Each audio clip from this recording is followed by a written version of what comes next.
Hare Krishna, thank you for joining. Let's do Radha Madhav. Jai Radha Madhava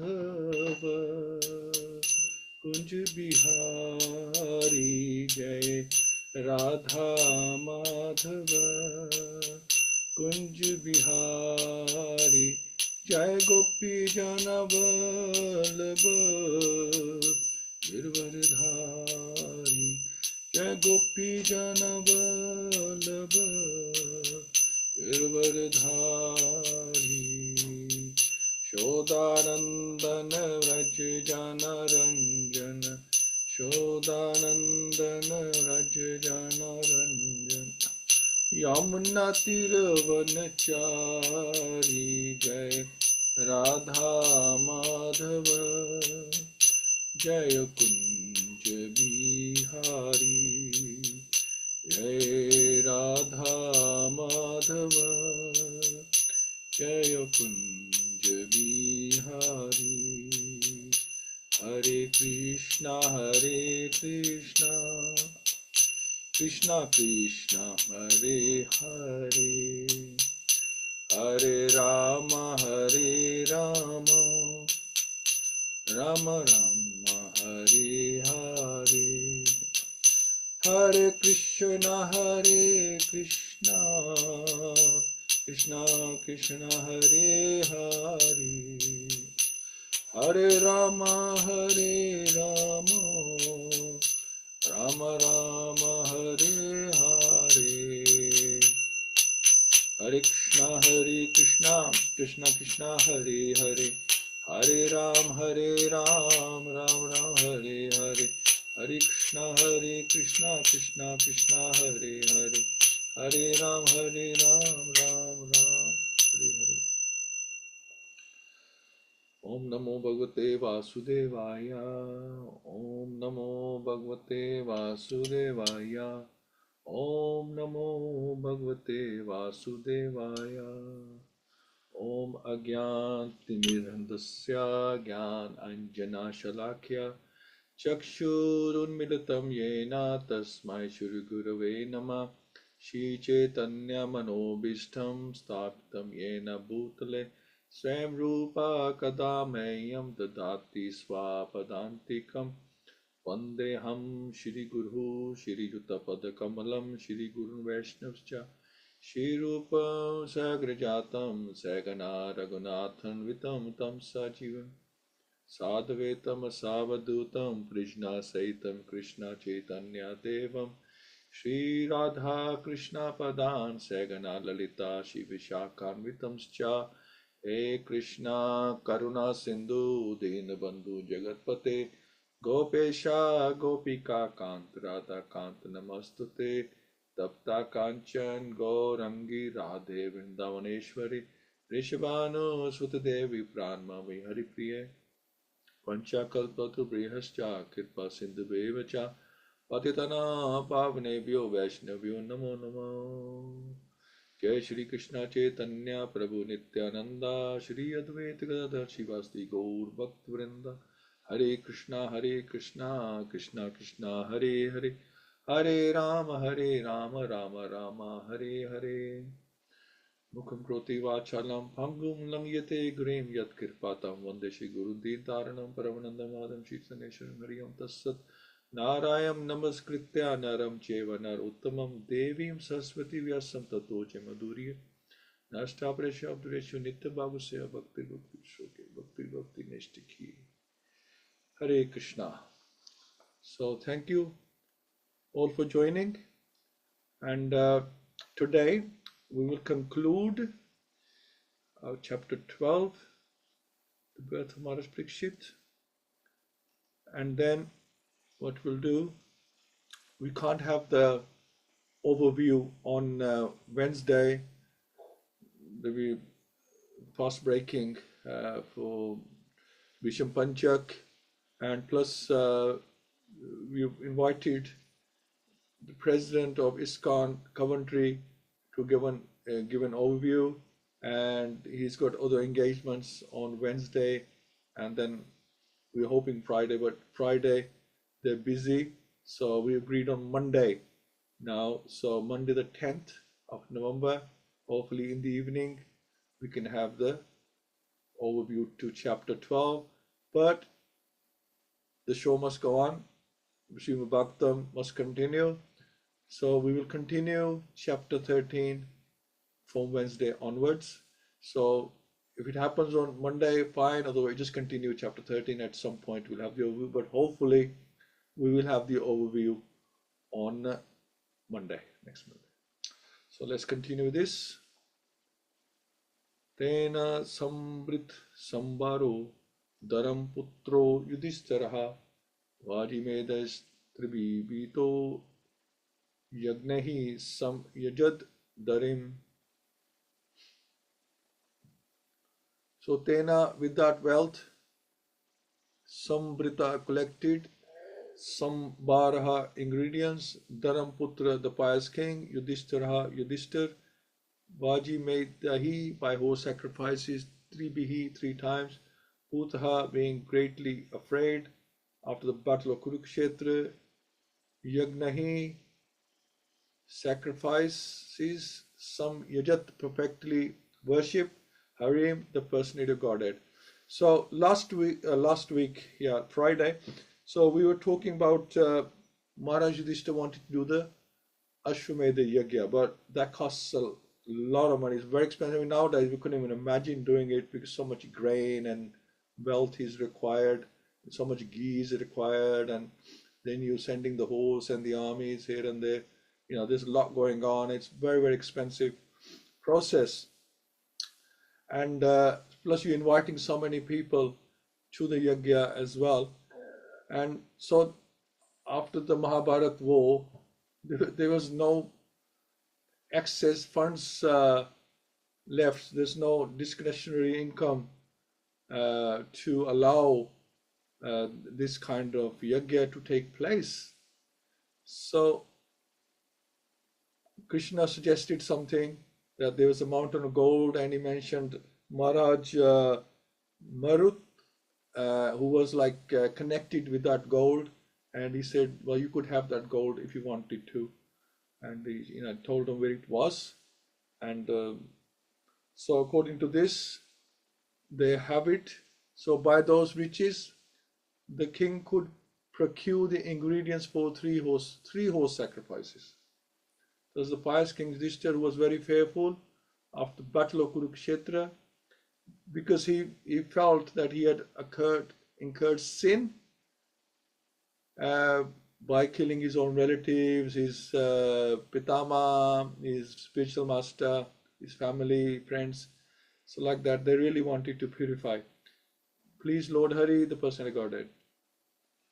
So Maharaj Yudhishthira was the ideal and celebrated pious king of the world, and still he was greatly afraid of the execution of the battle of Kurukshetra because of the mass killing in the fight, all of which was done only to install him on the throne.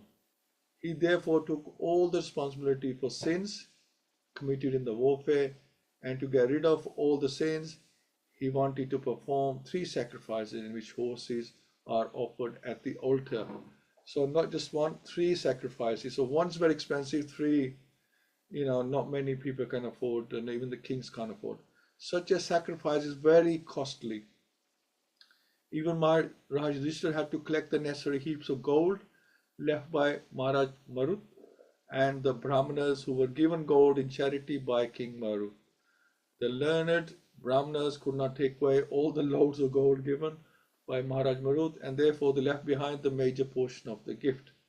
And Maharaj Marut also did not again collect such heaps of gold given away in charity. Besides that, all the golden plates and utensils which were used in the sacrifice were also thrown in the dustbins. Wow. And all such heaps of gold remained unclaimed property for a long time, till Maharaj Yudhishthira collected them for his own purposes.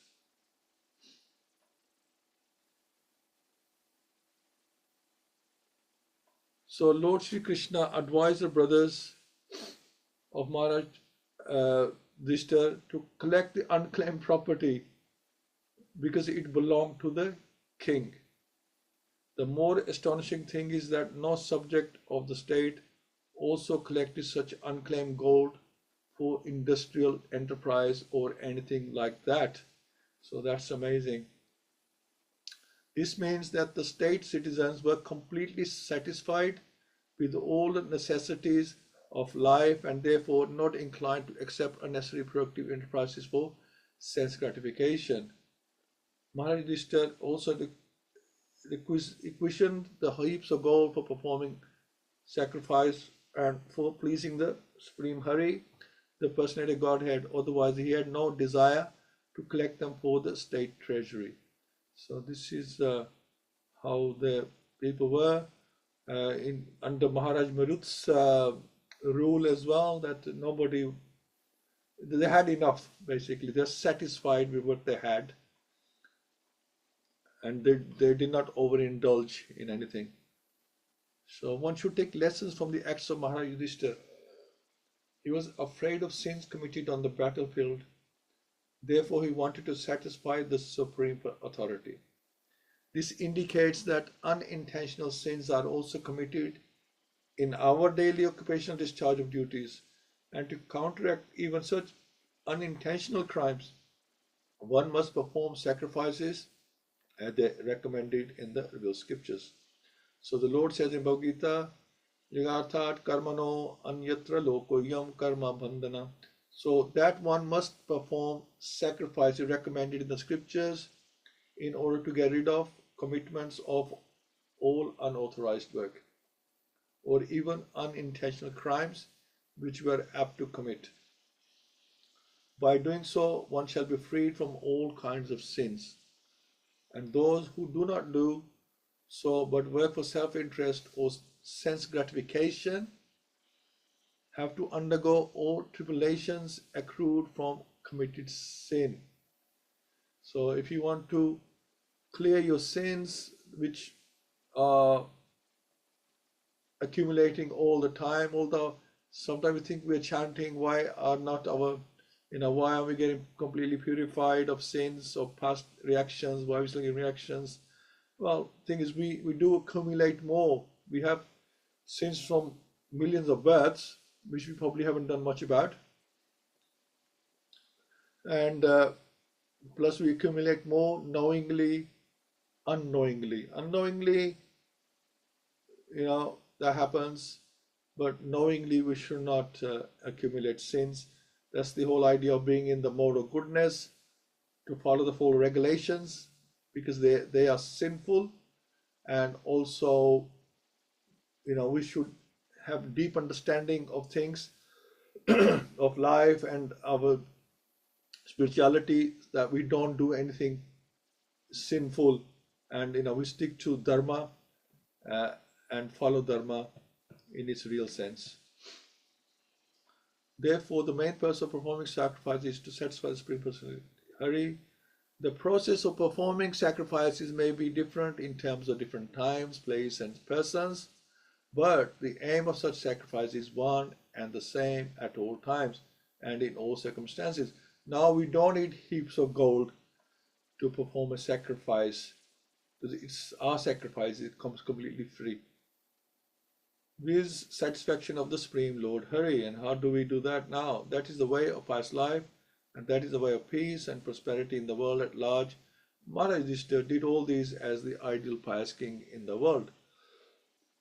If Maharaj Yudhishthira is a sinner in his daily discharge of duties in royal administration of state affairs, wherein killing of man and animals is recognized art, then we can just imagine the amount of sins committed consciously or unconsciously by the untrained population of the Kali Yuga, who have no way to perform sacrifice to please the Supreme Lord. The Bhagavatam says, therefore, that the prime duty of the human being is to satisfy the Supreme Lord by the performance of one's occupational duty. Let any man of any place or community, caste or creed be engaged in any sort of occupational duty, but he must agree to perform sacrifices as it is recommended in the scriptures for the particular place, time, and person. In the Vedic literatures, it is recommended that in Kali Yuga, people engage in glorifying the Lord by chanting the holy name of Krishna. Kirtanad eva Krishnasya mokta sangha param varajit, without offense. By doing so, one can be freed from all sins and thus can attain the highest perfection of life by returning home back to Godhead. And this is the other thing, that pure chanting comes by chanting without breaking any of the 10 restrictions. Chanting without any what do you call them? We have 10 instructions that we have to follow. Without them, if you're breaking any of them, then your chanting is not pure. And so if the chanting is not pure, it's not going to have full effect either.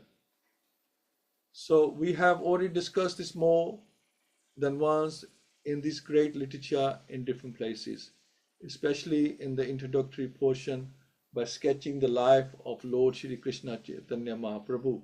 And still we are repeating the same with a view to bring about peace and prosperity in society. The Lord has declared openly in Bhagavad-Gita how he becomes pleased with us, and the same process practically demonstrated in the life and preaching work of Lord Shri Chaitanya Mahaprabhu. The perfect process of performing yajnas or sacrifice to please the Supreme Lord Hari, the Personal Godhead, who gets us free from all miseries of existence, is to follow the ways of Lord Shri Chaitanya Mahaprabhu in this dark age of quarrel and dissension. So everything we do, everything we follow, Lord Chaitanya followed those practices, and we as the Gaudiya Vaishnava do the same. Whatever Lord Chaitanya did and whatever he preached and whatever he followed and whatever he instructed, that's what we follow as Gaudiya Vaishnavas, and we stick to that. This is why we don't want to. There's some other sampradayas may have different rules or instructions, and maybe their 10 offenses are maybe slightly different to ours. So we have to make sure that we follow our sampradaya, and also that we follow the process that we have been given by Lord Chaitanya, by Srila Prabhupada, and by our spiritual master, if we initiate it. So very important to stick to that. It just saves a lot of messing about and a lot of confusion to stick to following your guru's instructions. Sometimes our spiritual master, they give a little bit more than what was given, say, in time of Prabhupada, but you follow your spiritual master's instructions. As long as they are valid, you follow his instructions or follow his mood. So Maharaj Yudhishthira had to collect heaps of gold to secure the paraphernalia for the whole sacrifice yajnas in days of sufficiency. So we can hardly think of such performance of yajnas in these days of insufficiency and complete scarcity of gold. At the present moment, we have heaps of papers and promises of their being converted into gold by economic development of modern civilization. And still there is no possibility of spending riches like Maharaj Yudhishthira, either individually or collectively or by state patronization. Just suitable, therefore, for the age is the method recommended by Lord Shri Chaitanya Mahaprabhu in terms of Shastra. Such a method requires no expenditure at all and yet can afford more benefit than other expense methods of yajna performances. So there you are. So Kali Yuga has its benefits. Kali Yuga may be quarrelsome and lazy, short spans of life, like that. There's so many problems with Kali Yuga. Our memories are short, but it has its advantages as well. That the yajna comes free. It's very simple. Anybody can do it, and you can do it anywhere at any time. There is no hard and fast rules of chanting the holy name. It's not like it cannot be simplified any further. You just cannot simplify it. It's that simple. But do we have our mind and our body are always giving us trouble. So that's the only obstruction when we're chanting, and we all have this problem. We all have this situation. A simple process just to chant the holy name, but the mind starts jumping, it rebels, and the body, you might have bodily problems that are also causing you problems. You cannot focus on your chanting. The process is very simple. The problem is in us. That's the bottom line. That we as instruments are not that efficient to chant the holy name, and then we also commit offenses. At least one or two of the 10 offenses we commit, and which affects our chanting as well. The more offenses we commit, the more difficult it becomes to do your chanting. And some people recognize that my chanting is suffering. What's gone wrong? Have I done offense to someone, or am I considering the holy name as imagination, or am I giving interpretation to the holy name? Am I blaspheming the devotees or the scriptures? Somewhere or other, something is going wrong, and they try to investigate it. What has gone wrong that my chanting is suffering? Because like a week ago they were chanting so beautifully, now it's suddenly, they're finding it difficult. So something gone wrong, and maybe we committed some offenses, or we are committing offenses knowingly or unknowingly. This is what he said earlier on. We're committing sins. Sins are something else. These are aparadhs to the holy name. So we have to be careful of those as well. Although, the more better chanting you do, pure chanting you do, you can nullify these aparadhs, these nama aparadhs. But number 7 says to commit sinful activities on the strength of the holy name.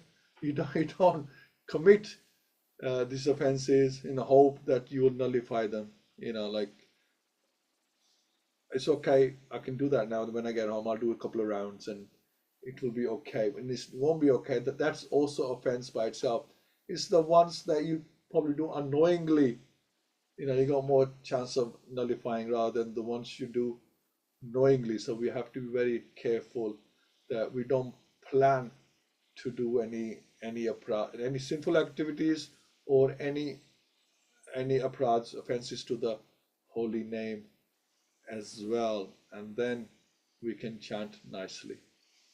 So the whole sacrifice yajna or cow sacrifice yajna performed by the Vedic regulations should not be misunderstood as a process of killing animals, as it is nowadays. On the contrary, the animals offered for the yajna were rejuvenated to a new span of life by the transcendental power of chanting Vedic hymns. So the hymns were actually being tested at the time. That are we still pronouncing them correctly? Are they potent still in this time? Are they working? So which, if properly chanted, are different from what is understood by the common layman. The Veda mantras are all practical, and the proof is rejuvenation of the sacrificed animal. So the animals comes out all young, gets a new body. There is no possibility of such methodical chanting of the Vedic hymns by the so-called Brahmanas or priests of the present age. The untrained descendants of the twice-born families are no more like their forefathers, the pure Brahmanas from before. Nowadays, you don't have that because you don't have that. Mainly, like I said, our minds are disturbed, and plus minds are not strong.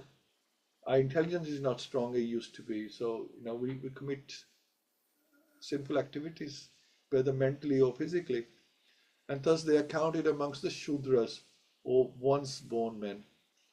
The once-born man is unfit to chant the Vedic hymns, and therefore there is no practical utility of chanting the original hymns. So that's the problem. And to save them all, Lord Sri Chaitanya Mahaprabhu propounded the Sankirtan movement of Yajna. So this is plan B. When that failed, then Krishna always has something else up his sleeve. He will give us another plan that we can work with. O Yajna for all practical purposes, and the people of the present age are strongly recommended to follow this sure and recognized path.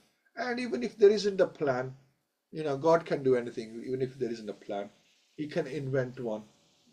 He can put potency into anything. Krishna can break, the laws of gravity by lifting Govardhan. Govardhan would probably just rise by itself. Krishna didn't even have to use his finger if he didn't want to. He could just ask Govardhan to rise, and defying the laws of gravity, Govardhan would rise in the air and hover like a spaceship, on top of them. But then where is the pasta? He wants to show, by holding it on his little finger, and then the Brajvasis are thinking, Krishna needs our help, so they got their sticks up as well, just to make sure he doesn't get tired. He puts them all into illusion.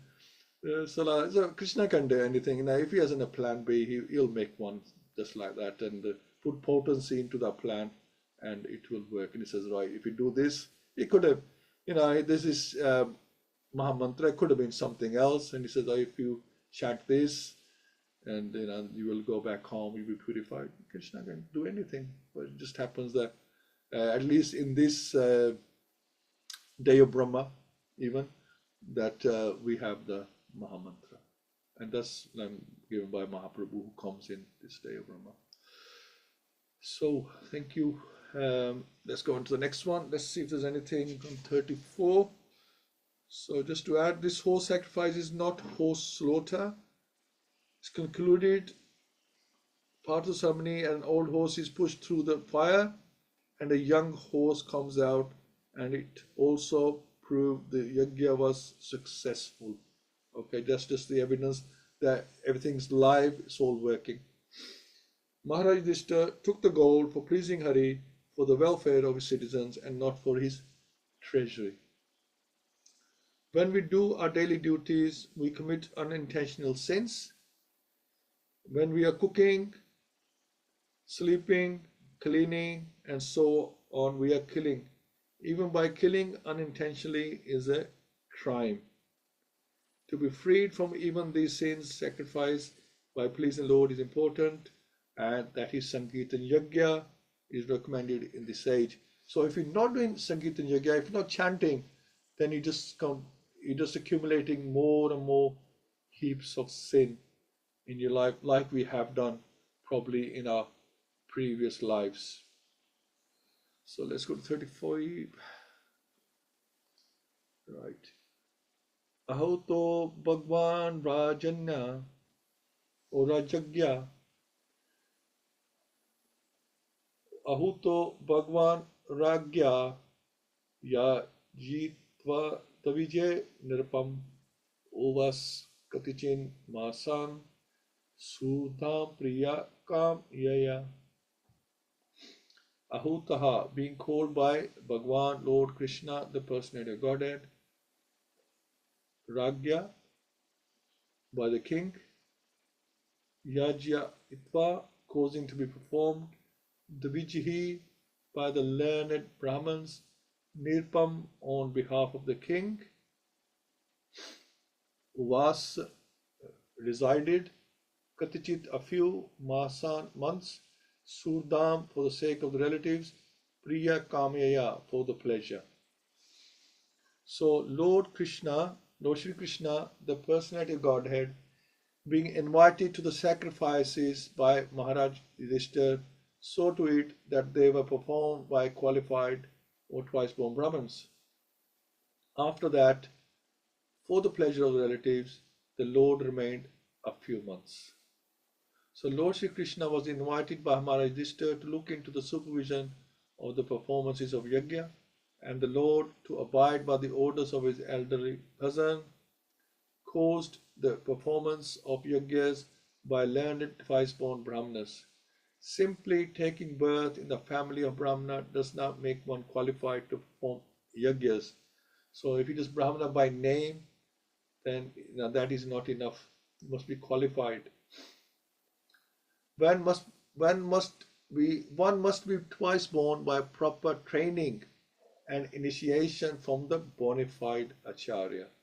The once born science of Brahmana families are equal with the once born Shudras, and such Bandhus or unqualified once born science must be rejected for any purpose of religious or Vedic function.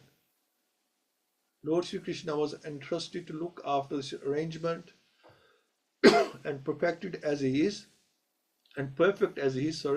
he caused the yajnas to be performed by the bona fide twice-born Brahmanas for successful execution. So the Lord himself chose the right people to perform these yajnas. It's very important because they're doing for a very important purpose.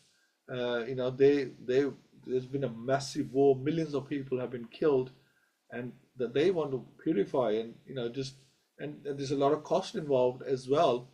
And if you get this wrong, then there's a lot of wastage, and plus it's waste of time as well, and you didn't fulfill the purpose that you were doing the yajna for. So you have to make sure you do it absolutely spot on. And who else would make sure of that? And that's Lord Krishna himself. Okay. So finally, the last verse of this chapter. Tato ragya by nyukyat Krishnaya se ban dumiha yayau dvaravatim brahman yayau sa arjuno yadubir vritaha.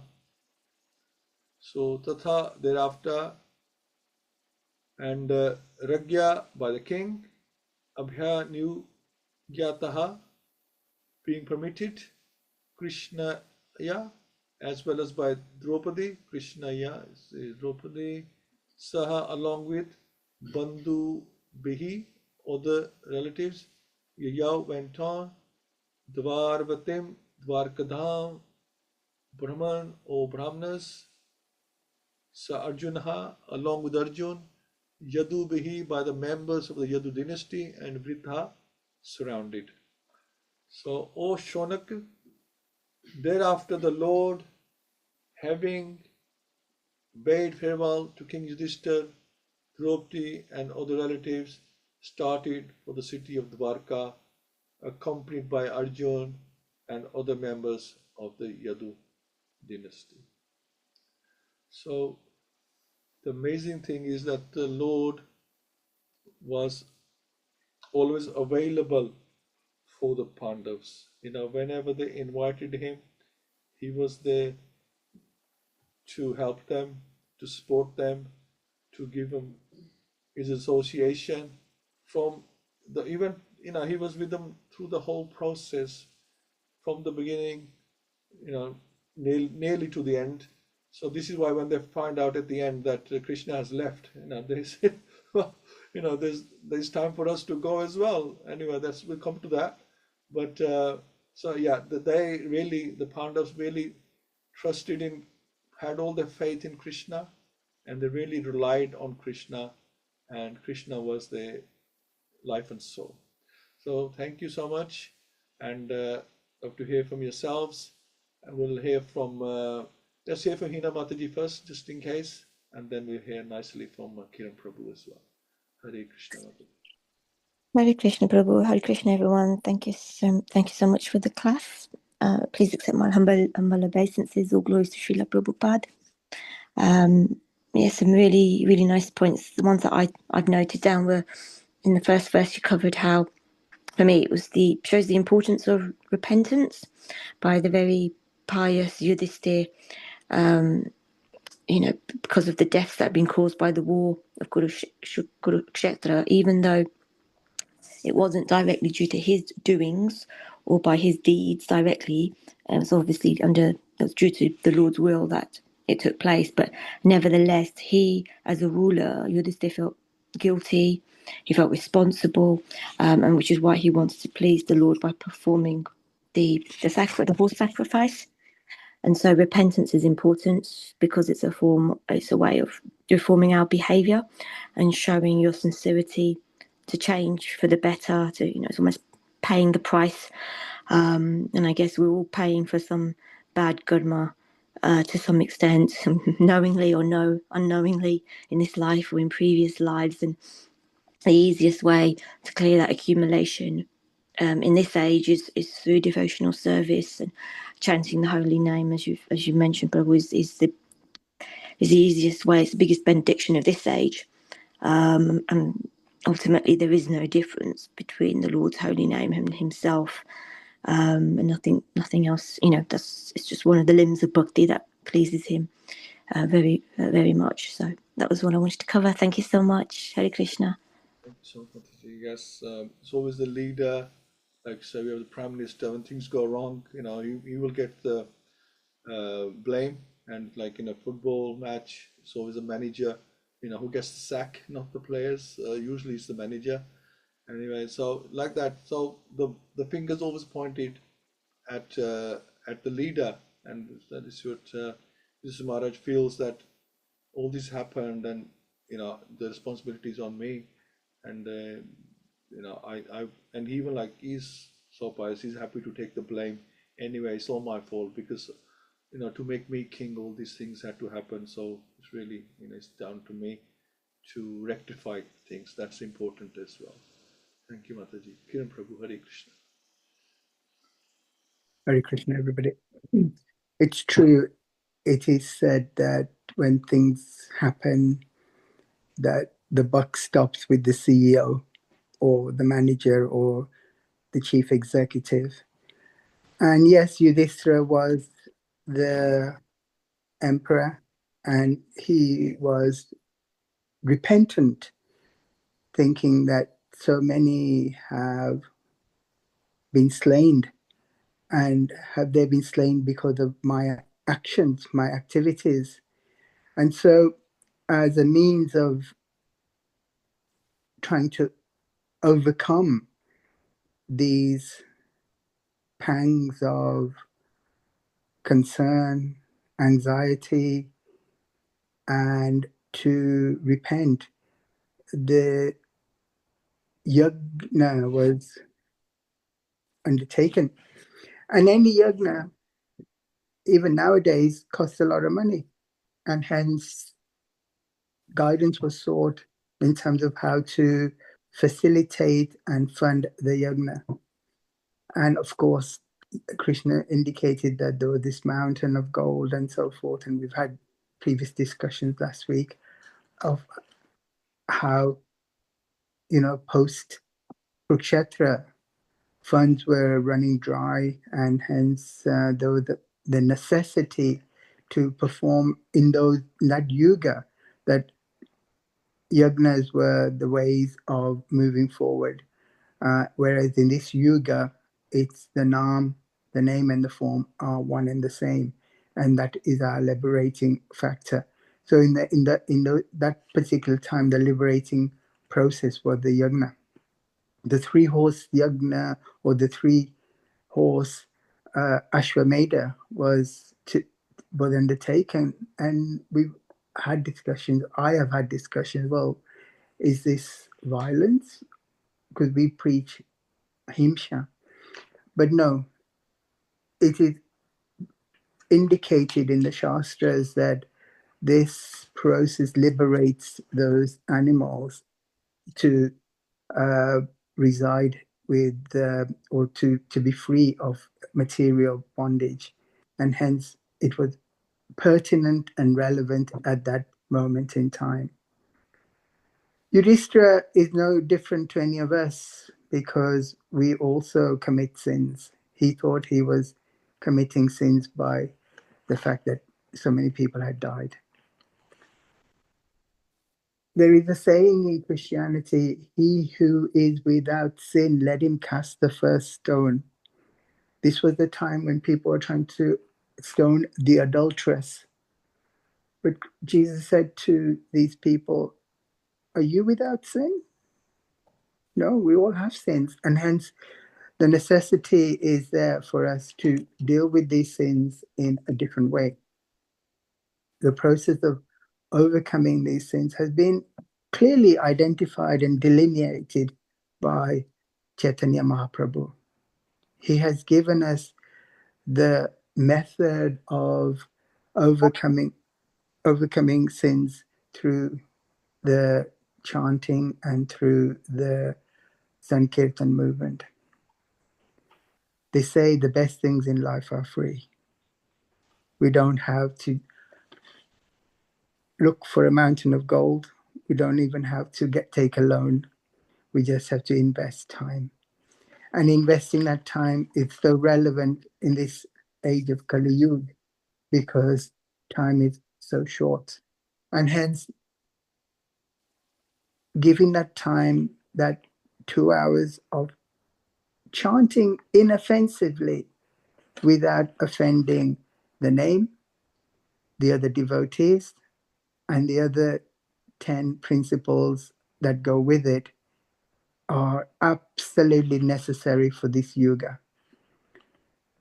This mindset is necessary because our minds are weak in this Kali Yuga. The chanting, the Sankirtan, the association will strengthen our minds so the association becomes strong and we don't offend others and offend the holy name. The yagna is so necessary. This yagna is the chanting and the Sankirtan. It is absolutely correct that we follow this process now because this is the process for the time that we are in. We must follow our occupational duties, and hence our occupational duties are so important that even if we perform it unwell or as not well as possible, we have been given a varna and a dharma to follow. Follow it correctly to the best of your ability. Krishna knows we are not without sins. He gives us chances after chances, but he's always present in our lives. He's persistent. He will never abandon you. He will always be there with this process if you follow it with grace and dignity. Hare Krishna. Hare Krishna. Yes, thank you so much, Prabhu. Yes, we were hearing yesterday that Krishna has a plan for all of us.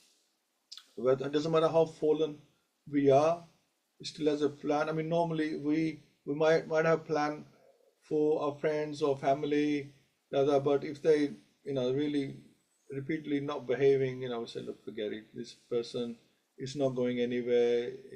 Pointless spending time and effort planning for this person. But Krishna never gives up. He still has a plan. It doesn't matter how fallen you become. He still has a plan. That plan never goes away. The plan is always there, life after life, and eventually he knows that you have to come back. If you've gone, you have to come back because you are in your. You're not in your constitutional position. You're not in your constitution place because it's the material world, and we are not. We only have this material body because we are in the material world to match the place. If we were in the sun planet, then we would have a body to match that place. But that this is a bad bargain that we have been given, just so that we can animate ourselves. We can visible. We are actually a spiritual soul, and if we in the spiritual world, we'll have a spiritual body. It'll be totally different if we know mental or physical problems and is eternal. It cannot die. So that's our original position, but we are out of our real position. So Krishna knows that one day we have to come back to it. It cannot go on eternally. We have to come back. So his plan is always there, whether we take the long route or the short route. He knows one day we have to come back. This cannot go on forever. Thank you so much, Prabhuji. Prabhu Mataji, Hare Krishna. Hare Krishna, Prabhuji, Dandavat Pranam. Thank you for the class. And yeah, like Kiran Prabhu and Hinavataji already mentioned about King Yudhishthira repenting. He was a virtuous king, although the battle happened on the instructions of the Lord, but he still wanted to repent, do a yajna. And so we learn that we have to take responsibility for our actions, whatever we do. And we also mentioned about the chanting, it has to be offenseless. But that is really worrying me, because it doesn't matter how hard we try, the mind is still wandering, when we are chanting.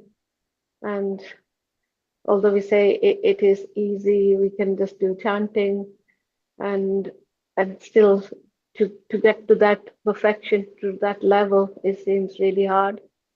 But we'll keep trying, because Krishna is very, very merciful.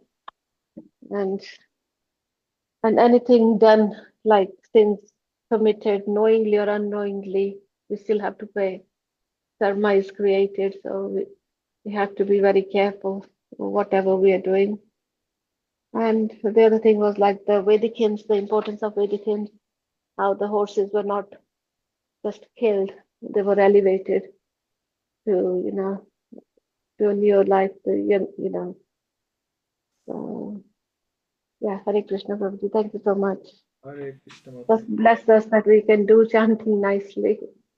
Yeah, it is very, very difficult for all of us, China, because the mind is so bad. I was just observing this morning how it will trigger things in your head for no reason whatsoever. You're not even thinking about those things. It'll just trigger some incidents, or it just wants to get you away, basically. I mean, we are trying, as the Kiran Prabhu mentioned, that we need to strengthen our mind, we need to strengthen our intelligence.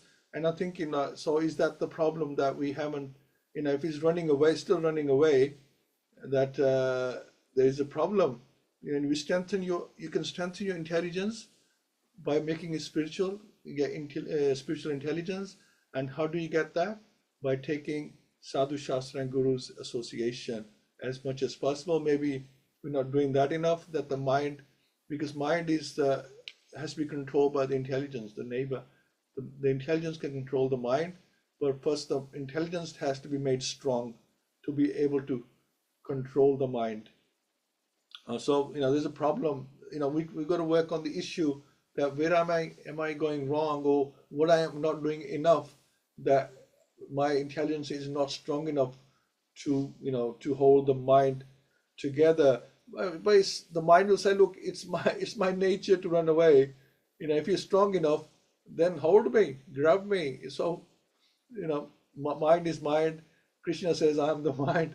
It will try to run away, but we have to be strong enough to bring it, drag it back to chanting holy name. Just if you're not strong, then it will drag us away. We have to be stronger than the mind by Sadhu Shastra and Guru's instructions, and bring it back into intentionally, with chanting with attention. And as I mentioned before, you have to protect your intelligence by not exposing yourself to things that will weaken your intelligence, like sense gratification, we got to keep that to a minimum, so our intelligence does not divert from spiritual intelligence and it doesn't become material intelligence. Because if our intelligence becomes material, then it's like an old man, an old man trying to control his very strong son. Well, if he's weak, how is he going to control his weak son? So it has to be strong to bring back the mind. So we have to make sure the intelligence is strong by helping it to association. At the same time, make sure it's not exposed to wrong association as well. Thank you so much. Anyway, Mataji, I don't know how much of that you missed, but anyway, just saying that your mind has to be strong, and you do that by strong intelligence, by not exposing it to too much material things, which weakens it, and by giving on the other side positively, you give it association of Sadhu Shastra and Guru. Thank you. Brother Rani? Hare Krishna, everyone. My pranams to all of you. Yes, you have all covered everything one by one. All I can say is that Lord has guided his devotees very nicely throughout his stay, and he's guarded the dham. I was hearing once somewhere that he's guarded the dham and he's guiding the devotees. So these are the two jobs they were saying. These are the two roles of. This is the role of Sri Krishna. He's always okay. We make mistakes, but he guides us through the Shastra. Shastra is the wisdom, isn't it? The wisdom coming from the Shastra. It's guiding us all the time. So we just have to accept that, yes, we have got unlimited sins, so we have to deal with them, not get disheartened.